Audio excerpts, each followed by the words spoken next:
I finally understand why the universe created life. Think about it. A world governed strictly by physical laws doesn't really need troublesome things like life. Without life, the universe would still expand, cool, and reach its end. The process quiet and efficient, and would never go wrong. Yet it insisted on life appearing. Not a simple life that just stays put, but one that feels pain, fears death, might even stop late at night and ask, why am I here? The more I think about it, the stranger it gets. If life is just a random byproduct of cosmic evolution, an accident, then why did it evolve consciousness? Why have emotions? Why question the rules? A rock never doubts its own existence, but humans insist on asking. So I began to suspect life is no mere weed growing by the roadside. It's more like a button the universe actively pressed. So the question is, what is the universe really after? Next, I won't tell you how cells divide, how DNA replicates, nor will I follow the textbook way to explain evolution from start to finish. Today, I just want to use some reasoning to answer a deeper, more fundamental, and a more chilling question. Why must life exist? If you're ready, then follow along. Before we unravel this mystery, let me first tell you about something that just happened.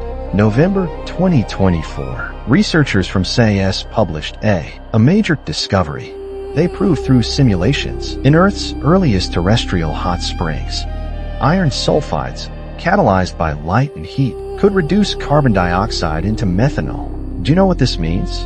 This means that crucial moment of life's origin might have been more dramatic than we imagined. Even more incredibly, those scalding hot springs, those seemingly lifeless minerals, were secretly preparing the raw materials for life's birth. And just a month later, scientists from Nanjing University dropped another bombshell. They published a 1.5 billion year big data map of life's evolution.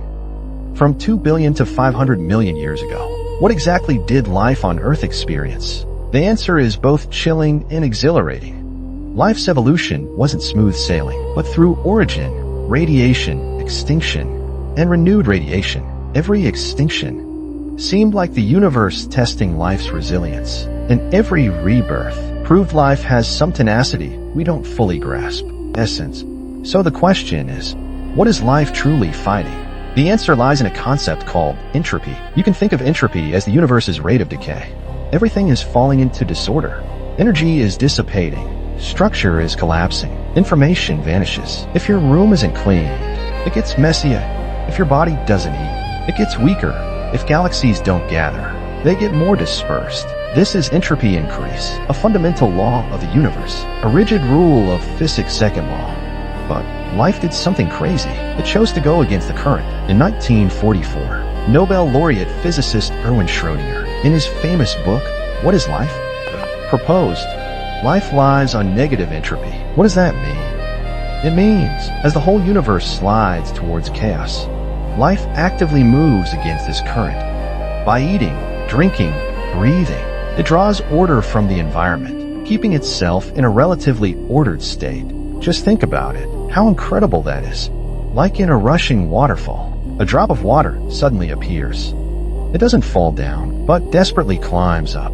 The universe says, fall apart, get chaotic, return to peace. But life insists, no. I want to gather. I want to maintain structure. I want to remember information. Cells repair damage. Brains rebuild connections. Skin heals wounds. Genes replicate and pass on. These aren't the universe's defaults, but life's active choice to resist. And what's crazier is, life isn't content to live once. If life's goal was just to survive today, reproduction wouldn't be needed, evolution wouldn't be needed, nor memory. A cell could live, then dissipate, vanish like smoke. That would fit the universe's logic. But life doesn't. It replicates. It passes on, engraving its anti-collapse method into DNA, writing it into text, leaving it in civilization. This suggests life preserves not me, but a complete manual for resistance. This manual has 3 levels. Info recording, where mistakes were made, what methods worked, what caused failure. Second, action plans, what to do when problems arise, what to do first, then what. Third is meaning, the answer to why I do this. Only when these 3 layers combine. Is life not a cold chemical reaction, but a relay race across time and space. You see, why do humans create language? Why invent writing? Why establish systems? Why develop technology? They're all doing the same thing, accumulating and upgrading resistance to collapse, so the next generation won't start from zero, but can stand on the shoulders of giants. But then comes the problem. If this manual were just mechanically followed, life would be trapped in loops.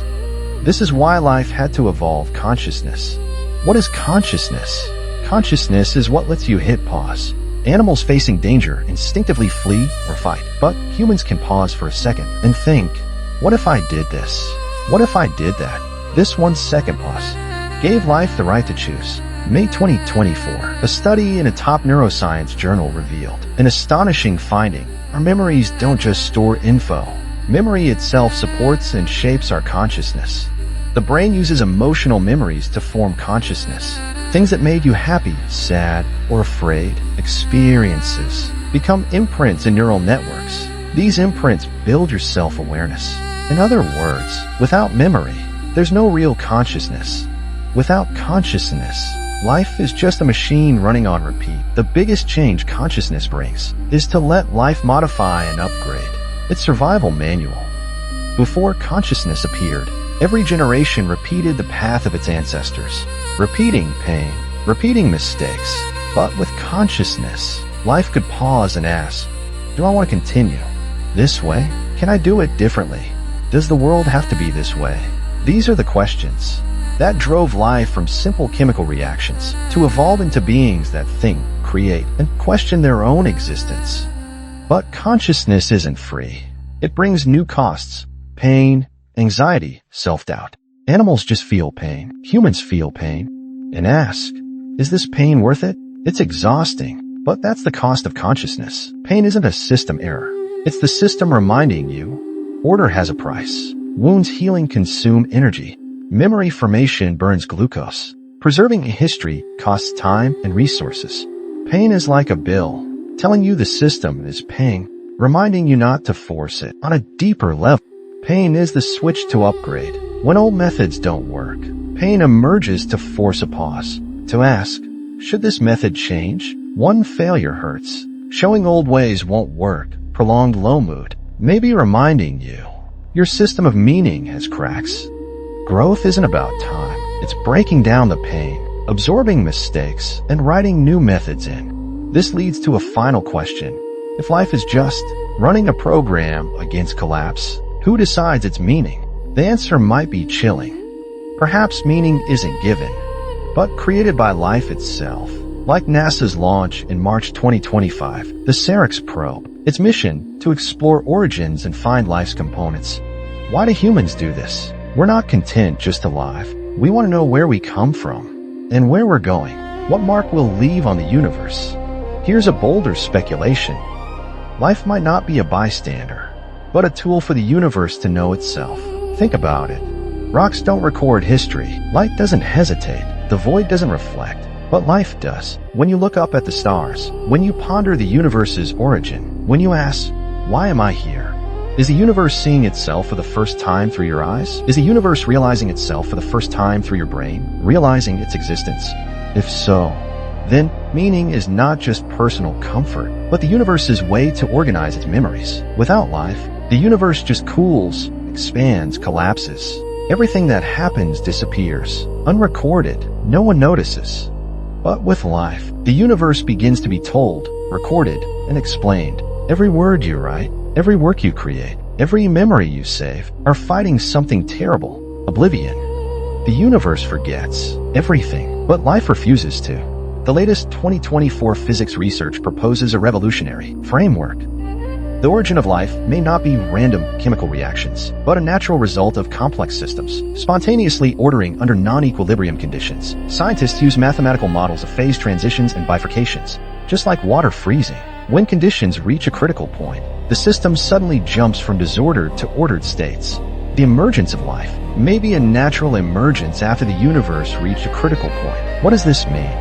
It means life is not an accident, but an inevitable product of the universe's development. Just as water freezes at 0 degrees, the universe will grow life under certain conditions. This is not divine intervention, not a miracle, but a natural unfolding of physical laws. It's just that this law is too complex, that it took us thousands of years to start to vaguely see its outline. So now, let's string all the clues together. The universe heads toward chaos and dissipation due to entropy increase. And life is the first countercurrent that emerged within the universe. It gathers, repairs, remembers, and passes things on. Life first learned to preserve itself, then learned to replicate, ensuring the resistance doesn't break. Later, life evolved consciousness, capable of pausing, choosing, and modifying that resistance manual. Later still, life discovered pain is a system reminder, an opportunity for an upgrade. Finally, life began to give meaning to everything.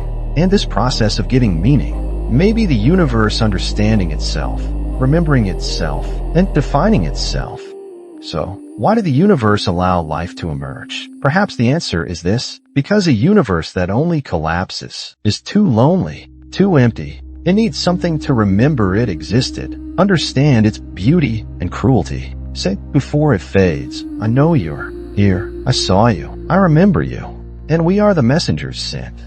We are not observers of the universe, not accidental byproducts. We are the universe's way of seeing itself, its way of reflecting on itself, a light fighting entropy's flow.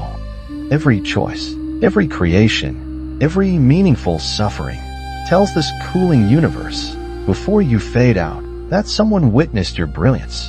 This is the ultimate answer why life must exist. Not for someone's plan, not for any purpose, but because if the universe had only no middle awakening or memory, then its existence would be meaningless. Life's mission is to bridge chaos and void, to light a lamp with consciousness, etch a mark with memory. Say with meaning, I am here, I lived, I remember. And as you hear this now, you are that lamp, you are that mark, you are the one who lets the universe know it once existed. This isn't romantic poetry.